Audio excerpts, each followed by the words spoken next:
CFNJ présente La vie dans la Naudière. C'est avec grand plaisir qu'on accueille Joanie Laforêt de la ville de Notre-Dame-des-Prairies. Bonjour, Joanie. Bonjour, Nicolas. Comment vas-tu aujourd'hui? Très bien, et toi? Absolument. Joanie, encore une fois, à Notre-Dame-des-Prairies, on fourmille d'activités culturelles. Puis parlons d'abord d'une exposition qui débute aujourd'hui même au Centre des arts et des loisirs Alain Larue. Oui, en effet, depuis 13h cet après-midi et jusqu'au 14 décembre prochain, nous présentons Sœurs, une exposition immersive signée par les artistes Karine et Valérie Demers.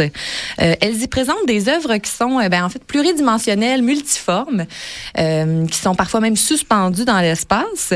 Et habituellement, en fait, Karine Demers, qui est connue pour un art qui est assez statique, devient assez dynamique parce que sa sœur se spécialise en projection. D'accord. Donc, Valérie Demers qui ajoute à ses œuvres avec des projections numériques et cinématiques.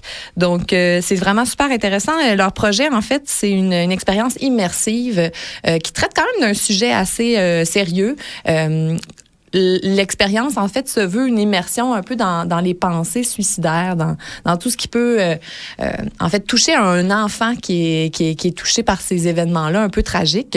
Elles-mêmes, en fait, plus jeunes, ont été confrontées à ce genre d'événements-là, mais ils veulent, en fait, y mettre une lumière réparatrice. Mm-hmm. Donc, l'exposition est quand même très lumineuse et une belle expérience. Donc, c'est vraiment pour... On sortira pas de là déprimé. Non, là. exact, mais ça rappelle l'importance d'être là pour les gens qui sont en détresse, en fait, là, donc d'être à l'écoute aussi de notre voisinage, de notre entourage. Exactement. Donc, c'est une très belle exposition qu'on présente jusqu'au 14 décembre.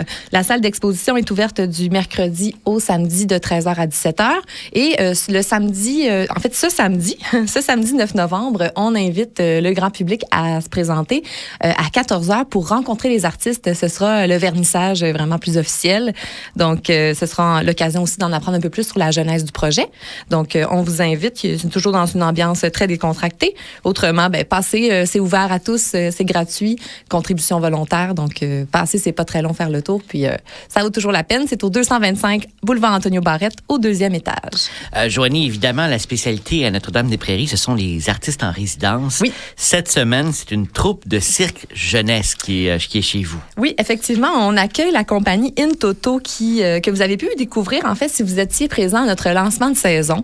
Ils travaillent cette semaine sur un projet qui s'intitule Infine, qui est un projet de recherche clownesque jeune public qui s'interroge sur la mort. Oh. Donc, c'est quand même un spectacle qui est teinté d'humour absurde. Un trio de clowns se questionne, en fait, se pose des questions existentielles sur la fatalité, savoir comment qu'on peut vivre avec la fatalité, alors que on s'entend que ce jour-là va venir peu importe. De toute façon. C'est ça, peu importe ce qu'on fait. Donc, c'est vraiment un spectacle où la question se pose tout au long, évidemment de façon très ludique. Ça s'adresse à un public jeunesse primaire, début secondaire. Donc, si ça vous tente, c'est ce vendredi en matinée, donc le 8 novembre à 10h30. Et on a quelques classes qui y seront, mais il reste toujours de la place pour le grand public. Donc, soyez là, c'est au 181 rue Curé-Rondeau. Après le cirque, il y aura la danse la semaine prochaine, hein? Oui, semaine prochaine, on reçoit une artiste, Sophia Iraki, qui est chorégraphe, qui travaille sur son spectacle Pangé.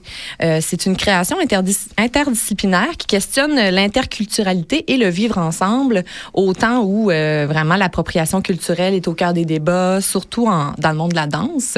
Mm-hmm. Pour ceux qui ne connaissent pas la définition de Pangé, en fait, Pangé, c'est le continent unique qui existait à l'ère primaire là, de notre humanité, en fait, là, où toutes les terres, en fait, étaient ensemble avant de se séparer en 2 continents, puis par la suite en plusieurs continents comme aujourd'hui.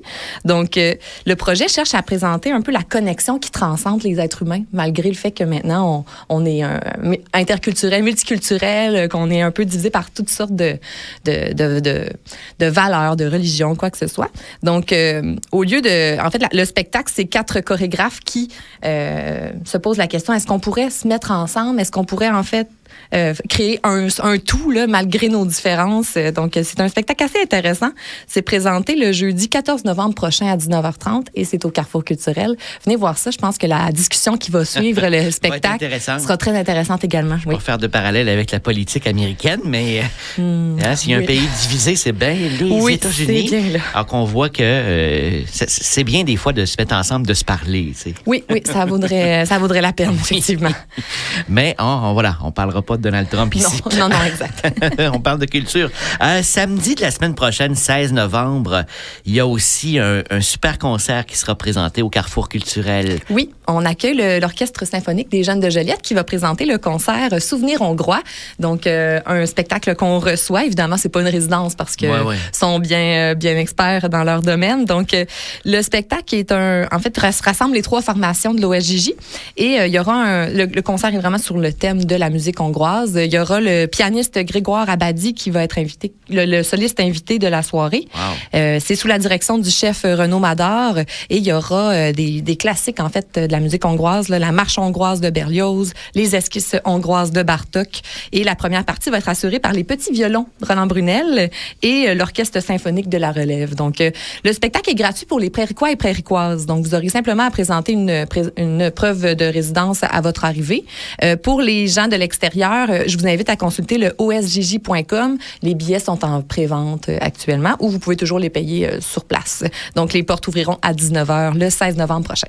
Tout ça est possible grâce à un partenaire de choix. Oui, la Caisse des Jardins de Joliette et du Centre de la Nodière qui nous appuie depuis 2 ans déjà pour notre passeport pour l'audace. Donc, on les remercie beaucoup pour cette belle programmation. En fait, pour cette aide, cet appui qui nous permet justement de présenter plein de beaux événements.